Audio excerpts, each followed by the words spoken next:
قال النبي صلى الله عليه وسلم خيركم من تعلم القرآن وعلمه। শুকরিয়া আলহামদুলিল্লাহ মহান আল্লাহ তাআলার নিকটে যে আল্লাহ তাআলা আমাদেরকে এই ফিতনার জামানায় সমস্ত জরুরত থেকে আল্লাহ তাআলা আমাদেরকে ফারিগ করছেন, বিরত রাখছেন। দ্বীনি প্রতিষ্ঠানে দ্বীনের নিসবতে দ্বীনের খাতিরে তুলাবা উলামা এবং সাধারণ জনতা আমরা সকলেই একত্রিত হতে পারছি, এই জন্য দিল থেকে শুকরিয়া আদায় করি আলহামদুলিল্লাহ। দুনিয়াতে বহু মজলিস হয়ে থাকে, আসমানের নিচে জমিনের উপরে অনেক ধরনের মজলিস হয়ে থাকে, কিন্তু আজকের এই মজলিসটার সাথে অন্য অন্য মজলিসের অনেক পার্থক্য। আমরা সাধারণত উদাহরণস্বরূপ বলি, সাধারণত আমরা দেখি ঈদের আগে যে চাঁদ উঠে আকাশের দিকে, আমরা বাচ্চা যারা ছোটকালে দেখতাম আকাশের দিকে আঙ্গুল দেখে বলতাম যে ওই দেখো আকাশের চাঁদটাকে কত সুন্দর দেখা যাচ্ছে, আনন্দ ভূত করতাম। একজন আঙ্গুল আকাশের দিকে তাকাইলে শতজন এরকম কোথায় কোথায় বলে খোঁজাখুঁজি করত আগ্রহের সাথে, আনন্দের সাথে। ঠিক জমিনে যখন দ্বীনি কোন আলোচনা হয়, দ্বীনের খাতিরে যখন সকলে একত্রিত হয়ে কোন মজলিসে বসে, ঠিক ওরকম ভাবে আসমানের ফেরেশতারা জমিনের দিকে আঙ্গুল দেখে বলতে থাকেন, যা ওই ব্যক্তিগণ কতই না ভাগ্যশীল যারা এই মজলিসে শরীক হয়েছেন। এবং ফেরেশতা একজন আরেকজনকে জিজ্ঞাসা করতে থাকেন এটা কিসের মজলিস। জিজ্ঞাসা করতে করতে এরকম হয় যে মানুষের মতো এরকম ফেরেশতারাও বিড়াবিড়ি করতে থাকেন এখানে শরীক হওয়ার জন্য। আল্লাহ তাআলা তখন মুস্কি হাসি দিয়ে জিজ্ঞাসা করেন যে হে ফেরেশতারা, জমিনের দিকে তাকিয়ে আগ্রহের সাথে কি দেখতেছো তোমরা? তখন বলে যে হে আল্লাহ, জমিনে তোমার কিছু বান্দা কিছু আলোচনা করতেছেন, দ্বীনি ফিকির নিয়ে দ্বীনের মজলিসে কোরআনের খাতিরে একত্রিত হয়ে বসছেন, আমরা সেটা দেখতেছিলাম। তখন আল্লাহ তাআলা বলেন যে হে আমার বান্দা, তোমরা তো বলেছিলে, হে আমার ফেরেশতা তোমরা তো বলেছিলে দুনিয়াতে যদি বান্দা হিসেবে পাঠায় আমি তাদেরকে মানব জাতিকে, তাহলে তারা দুনিয়াতে গিয়ে মারামারি হানাহানি কাটাকাটি করবে। কই, তারা তো আমি আল্লাহকে দেখে নাই, আমি আল্লাহর কথা শুনছে, কোরআনকে বিশ্বাস করছে, আমি এক আল্লাহর উপর ঈমান আনছে। হে ফেরেশতারা তোমরা সাক্ষী থাকো, এই মজলিসে যারা বসছে, যারা আসছে, যারা অংশগ্রহণ করছে, আমি তাদের সারা জিন্দেগীর সমস্ত সগীরা গুনাহ আমি আল্লাহ মাফ করে দিলাম। এমন একটা বরকতময় মজলিসে আমরা বসতে পারলাম, এজন্য দিল থেকে আবার শুকরিয়া আদায় করি আলহামদুলিল্লাহ। এমন একটা মজলিস, কোরআনের মজলিস, কোরআনের ফিকির নিয়ে বসছি। এজন্য আপনারা অভিভাবক যারা আছেন এবং মেহমান যারা আছেন, আপনাদের প্রতি আমরা প্রতিষ্ঠানের পক্ষ থেকে আমরা শুকরিয়া আদায় করতেছি। আল্লাহ রাসূলের হাদিস আছে, লা ইয়াশকুরিন নাস মান লা ইয়াশকুরিল্লাহ, যারা মানুষের শুকরিয়া আদায় করতে পারে না তারা আল্লাহর শুকরিয়া আদায় করতে পারে না। আপনাদের শুকরিয়া আদায় করতেছি যে আপনারা শত ব্যস্ততার ভিতর দিয়েও আপনাদের কলিজার টুকরা সন্তানের মহব্বতে, এই দ্বীনের মহব্বতে, কোরআনের মহব্বতে রওজাতুল কোরআন মাদ্রাসায় আপনারা ব্যস্ততার ভিতর দিয়ে সময় দিচ্ছেন। এইজন্য আমরা প্রতিষ্ঠানের পক্ষ থেকে সকল স্টাফ আপনাদের শুকরিয়া আদায় করতেছি। অল্প সময়ের ভিতরে আপনাদেরকে ছেড়ে দিব, তবে কিছু গুরুত্বপূর্ণ আলোচনা আছে যেগুলো না করলেই না। আমরা আসলে আমাদের কলিজার টুকরাকে দিল থেকে সবাই অনেক মহব্বত করি, মহব্বতের সাথে তাদের জন্য অক্লান্ত আমরা পরিশ্রম করি। বাচ্চাটা কিভাবে ভালো থাকে, বাচ্চাটার ভবিষ্যৎ কিভাবে উজ্জ্বল হয়, এটা সবার ভিতরে। পৃথিবীতে প্রত্যেকটা বাবা মায়ের কাছে তার সবচাইতে সুন্দর চেহারা তার সন্তানের চেহারা। যত কালোই হোক, প্রতিবন্ধী হোক, কথা বলতে পারে না, বুবা হোক, কিন্তু ওই কলিজার টুকরার মতো দ্বিতীয় আর একটা টুকরা প্রত্যেকটা বাবার কাছে তার সন্তান হচ্ছে সবচেয়ে বড় হ্যান্ডসাম, সবচেয়ে বড় হিরো, সবচেয়ে বড় মায়াবী চেহারা। আপনারা সেই সন্তানগুলো, কলিজার টুকরাগুলো আমাদের কাছে আমানত রাখছেন। আমরা এই আমানতদারি মনে করে আমরা হক আদায় করার চেষ্টা করছি। আমি আপনাদের দোয়ার বরকতে এই মাদ্রাসার জিম্মাদার, আমি আমার জিম্মাদারি আদায় করার চেষ্টা করছি। তার এই নতিজা আমাদের প্রতিষ্ঠানের একটু আগে আপনারা দেখতে পেলেন। সাধারণত এরকম প্রতিষ্ঠান আছে 30 জন ছাত্রই নাই, 40 জন ছাত্রই নাই। আজকে আমাদের এখান থেকে 18 জন ছাত্র কোরআন হাতে নিছেন, আর 20 জন ছাত্র হেফজের সবক নিছেন, 2 জন ছাত্র কোরআনের হাফেজ হচ্ছেন একই মজলিসে, একই প্রতিষ্ঠানে। এটা আমাদের একটা সফলতার রাস্তা মনে হয়। আপনারা কি বলেন? আমরা দোয়া করব, সামনে আমাদের এই বাৎসরিক একটা অনুষ্ঠান আমরা গত বছর করলাম, এই বছর আগামীতে আমরা দোয়া করব 20 জন হাফেজ যেন এখান থেকে বাইরে হতে পারে। কি বলেন? ইনশাআল্লাহ আল্লাহ তাআলা যেন কবুল করেন। এজন্য আমরা ছেলেদের পিছনে অর্থনৈতিকভাবে যতটুকু সহযোগিতা আমরা করি বা অক্লান্ত পরিশ্রম করি, ঠিক ততটুকু ভাবে আমার একটু ওই বাচ্চার জন্য আমার দোয়া করা দরকার, আমলের সাথে জড়ানো দরকার। যখন বাচ্চা ছোট থাকে কত রাত্র না ঘুমায় আমরা কাটাই না, কিন্তু এখন কয়টা রাত্র ওই বাচ্চার জন্য আল্লাহর কাছে কান্না করি। আমাদের আকীদা ভিন্ন হয়ে গেছে যে ছেলেটাকে মাদ্রাসায় দিয়ে দিছি, হুজুরে মানুষ করে দিল। তুমি তো যে বাচ্চা, যে সন্তান কলিজার টুকরা মাদ্রাসায় দিছো, এটাও আল্লাহ তোমার কাছে আমানত রাখছেন। আল্লাহ তোমার কাছে আমার কাছে আমানত রাখছেন, আপনারা আমাদের কাছে আমানত রাখছেন। সর্বপ্রথম আমরা আল্লাহর কাছে সুপর্দ করি যে আল্লাহ গো, সন্তানটাকে তোমার রাস্তায় দিয়ে দিলাম। আল্লাহ বড় আশা মনে, আল্লাহ আমি কোরআনে হাফেজ হব। ছেলেটার সিনায় অন্তরে তুমি কোরআনটা ধারণ করার মতো একটা বুঝ শক্তি থাকে দিয়ে দাও। রাত্রিবেলা ঘুমানোর আগে 2 রাকাত নামাজ পড়ে বাচ্চার জন্য একটু দোয়া করা, আল্লাহ তাআলার কাছে ওই বাচ্চার হায়াতের জন্য দোয়া করা। আল্লাহ সন্তানের হায়াতটাকে দীর্ঘ করে দাও। আল্লাহ যতদিন সন্তানের হায়াত দিবা, সুস্থতার সাথে থাকার তৌফিক দান করো। আল্লাহ রুটে গাড়ি অ্যাক্সিডেন্ট, দুর্ঘটনা, বিপদ আপদের মৃত্যুর থেকে তুমি হেফাজত করো। এরকম বাচ্চাদের জন্য, সন্তানের জন্য দোয়া করব। আরেকটা বিষয়, আমাদের কিছু আকীদা ভিন্ন হয়ে গেছে।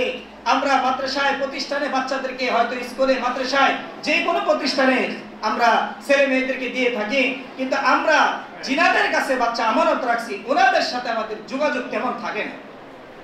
যেই প্রতিষ্ঠানে আপনার বাচ্চা, এই প্রতিষ্ঠানে হোক অন্য প্রতিষ্ঠানে হোক, আমরা মাদ্রাসার যে টিচার, স্কুলের যে টিচার, শিক্ষক, উলামা ইকরাম, ওনাদের সাথে আমার সম্পর্ক থাকা দরকার, জিজ্ঞাসাবাদ করা দরকার। বাচ্চাকেও জিজ্ঞাসাবাদ করব, আমরা আসাদুজা ইকরাম উস্তাদদেরকেও জিজ্ঞাসাবাদ করব ছেলেটার উন্নতি কি। যদি আমরা জিজ্ঞাসাবাদ করি, দেখেন আমরা এখানে আমরা ছোটকালে পড়ালেখা করছি, আপনার সন্তানদের মতো করে যার টুকরা সন্তানরা যেভাবে মেহনত করতেছে আমরাও একসময় করছি। এখন আপনার সন্তানের রাহাবর আমরা, কিন্তু আমরাও তো আপনার ছেলের মতো ছিলাম। এজন্য আপনি যার যেই সন্তানটা আপনার সম্পদ, ওই সন্তানটা কিন্তু আমারও সম্পদ। এজন্য আপনার মেহনত, আমার মেহনত, আপনার স্বপ্নের আশা, মনের আশা আকাঙ্ক্ষা, আমার মনের আশা আকাঙ্ক্ষা, এই প্রতিষ্ঠানের স্বপ্ন কিন্তু একটাই, আপনার বাচ্চা। এজন্য যখন আমরা মিলে মিশে মেহনত করি ওই বাচ্চার প্রতি, তখন বাচ্চার উন্নতি হবেই হবে। তা আমরা কি করি, এটা বাচ্চাদের কাছ থেকে জিজ্ঞাসাবাদ নেই, কিন্তু উস্তাদদের সাথে আমার সম্পর্ক থাকে না।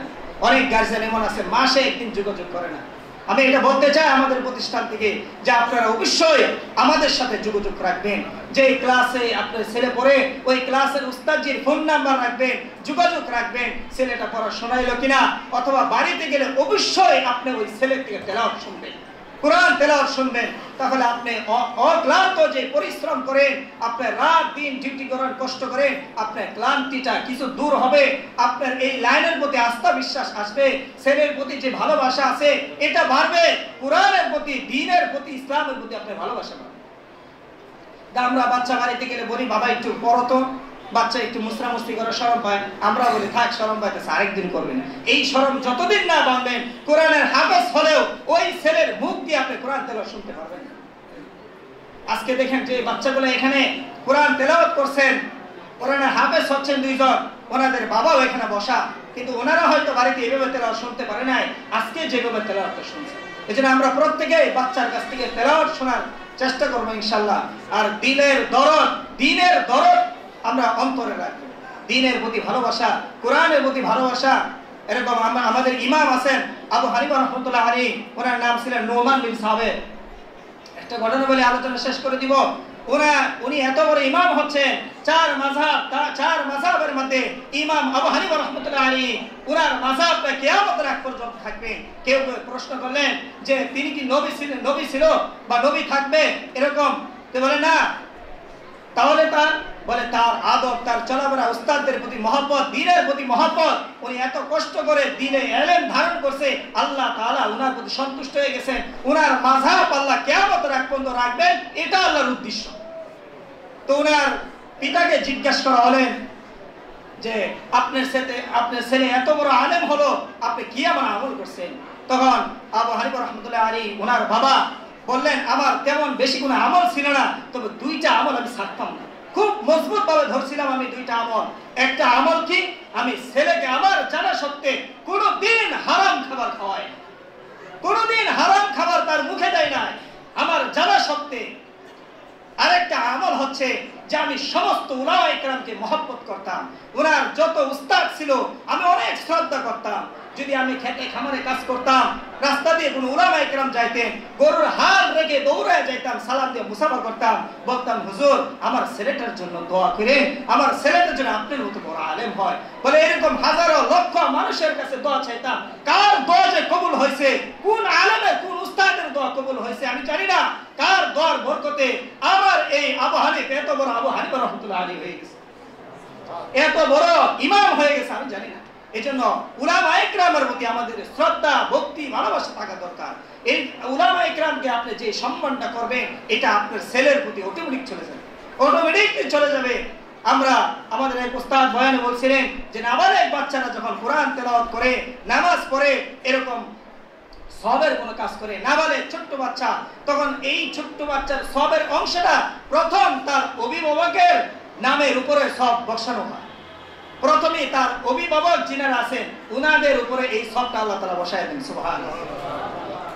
এরপরে যার মাধ্যমে তিনি এত বড় হয়েছেন ওনাকে এই সবটা পুরো বন্টন করা হয়, ওই ছেলেকেও ওই বন্টন থেকে কমানো হয় না, তাকেও দান করা হয়। এজন্য আমরা আমাদের বাচ্চাদের পিছে এত শ্রম কষ্ট করে অর্থনৈতিক খরচ করে আমরা বাচ্চাদেরকে মাদ্রাসায় দিছি, মাদ্রাসায় বাচ্চারা কোরআন তেলাওয়াত করতেছে, প্রত্যেকটা হরমে তার 10টা করে নিতে হয়। এই নেকির অংশ আমি ফ্যাক্টরিতে কাজ করে পাচ্ছি, আমি মা, আমি ওই বাচ্চার কাপড় ধুয়ে আমি পাচ্ছি, আমি সংসারে কাজ করেও এই সবের অংশটা পাচ্ছি, কারণ আমার ছেলে কোরআন তেলাওয়াত করতেছে, আমার ছেলে কোরআনে হাফেজ হচ্ছে, এটার মাধ্যম আমি মা, এটার মাধ্যম আমি বাবা, এটার মাধ্যম এলাকাবাসী। বলে এই ছেলে যখন কোরআন তেলাওয়াত শুরু করে, এই তেলাওয়াতটা শিখতে যতগুলা মাধ্যম তার পিছে লাগছে, সবগুলা মাধ্যমকে আল্লাহ তাআলা সম পরিমাণ বন্টন করে সব দান করে, সুবহানাল্লাহ। এজন্য মা বোনরা যারা আমরা শুনতেছি, আমরা স্বামীদের খেদমত করি, এরকম সাংসারিক কাজগুলো করি, আমরা সবের নিয়তে করব।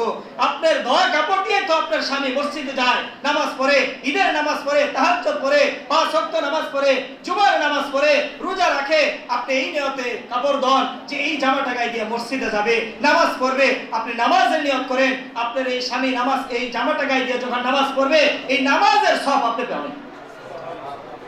আর আমরা যারা এখানে আছি, আমরাও এরকম বাচ্চাদের জন্য দোয়া করব, প্রতিষ্ঠানের জন্য দোয়া করব, দ্বীনকে দিল থেকে মহব্বত করব।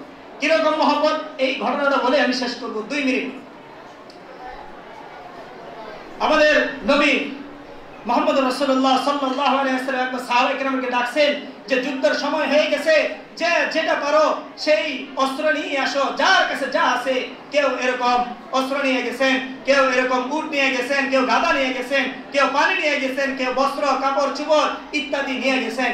একটা মা ওই নিজের কলিজার টুকরা সন্তান নিয়ে গেছেন, পুরো করে একবার শিশু কলিজার টুকরা সন্তান, তার ওই কলিজার টুকরা বাচ্চাটাকে আল্লাহ রাসূলের কাছে নিয়ে গেছেন পর্দার সাথে। ইয়া রাসূলুল্লাহ, যুদ্ধে দিবার মতো আমার কোনো কিছুই নাই, আমার শেষ একটা সম্পদ এই আমার কলিজার টুকরা সন্তান, আমি দ্বীনের জন্য এটা কুরবানি করতে চাই। ইয়া রাসূলুল্লাহ, আমার এই সন্তানটাকে আপনি যুদ্ধের মাঠে নিয়ে যান। আল্লাহ রাসূল সাল্লাল্লাহু আলাইহি ওয়াসাল্লাম বললেন, যাহা এই ছোট্ট বাচ্চাটাকে নিয়ে যুদ্ধের মাঠে কি করবে, তাকে রাখার জন্য একজন লোক লাগবে, এই বাচ্চা দিয়ে যুদ্ধের কি কাজে আসবে?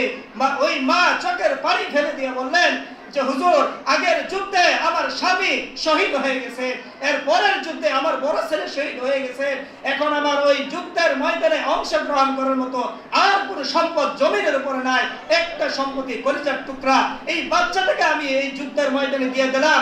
ইয়া রাসূলুল্লাহ, আপনি তো দ্বীনের বাতি, আপনার দ্বীনের হেদায়েত, আপনার প্রতি যদি কোনো তীর আসে এই বাচ্চাটাকে ধরে দিবেন, যদি কাফেররা কোনো পাথর মারে এই বাচ্চাটাকে ধরে দিবেন, যদি আপনার মধ্যে কেউ এরকম তলোয়ার চালায় আমার এই বাচ্চাটাকে ধরে দিবেন, আমার এই বাচ্চা তলোয়ারের আঘাতে বিকৃত হয়ে যাক, তারপরেও আপনার রাসূলের গায়ে যেন কোনো আঘাত না। এটা হচ্ছে দ্বীনের মহব্বত, এটা হচ্ছে কোরআনের মহব্বত। ওই দিনের তাজা রক্তের মেহনতের কারণে আজকে ভাই দিন আমার কথা আসছে, আপনার পর্যন্ত আসছে, প্রকাশ্যে টুপি মাথায় দিতে পারতেছি, উলামায়ে ইকরাম কোরআনের হাদিস বলতেছেন, কোরআনের বয়ান করতেছেন, এরকম বিভিন্ন জায়গায় মাহফিল হয়, উলামায়ে ইকরাম বয়ান করেন, দিনের সঠিক পথ আমাদেরকে বলতেছেন, ওই দিনের বরকত আজকে ঠিক ততরূপ ভাবে যদি আমার দিলের তাজা রক্ত দিনের জন্য খনন করতে পারি, সামনের ভবিষ্যতের জামানায় হতে পারে আমার সন্তানটাই মামুনুল হক, হতে পারে আমার সন্তানটাই এরকম খালেদ সাইফুল আইবি, হতে পারে আমারটাই এরকম হুসেইন আহমদ মাদানী রাহমাতুল্লাহি আলাইহি, এরকম বাচ্চাদেরকে নিয়ে বড় স্বপ্ন দেখি আমার ছেলে হবে একসময় শায়েখ জাকারিয়া রাহমাতুল্লাহি আলাইহির মতো, এরকম স্বপ্ন দেখবো যে আমার সন্তানের মাধ্যমে এই সারা দেশ হেদায়েত হবে, এরকম নিয়ত রাখি। টাকা পয়সা কামাবো, ছেলেকে ভালো বক্তা বানাবো, মাসে মাসে এরকম প্রতি রাত্রে 10 লাখ 20 লাখ টাকা কামাবো, এরকম না, হেদায়েতের বাতি হিসাবে আল্লাহ তাআলার কাছে দোয়া করব, আল্লাহ যেন এই সন্তানকে কবুল করেন হেদায়েতের বাতি হিসাবে। এজন্য আমরা সবাই বাচ্চাদেরকে যেরকম দিল থেকে মহব্বত করব, দিল থেকে দিনকেও মহব্বত করবে, তবেই আমার ছেলেটা অল্প সময় আল্লাহ পর্যন্ত পৌঁছতে পারবে, ছেলে একসময় বড় আলেম হবে। এজন্য যে কথাগুলো বললাম বাগাচোরা কথা, প্রত্যেকটা কথার উপরে আমরা আমল করার চেষ্টা করব।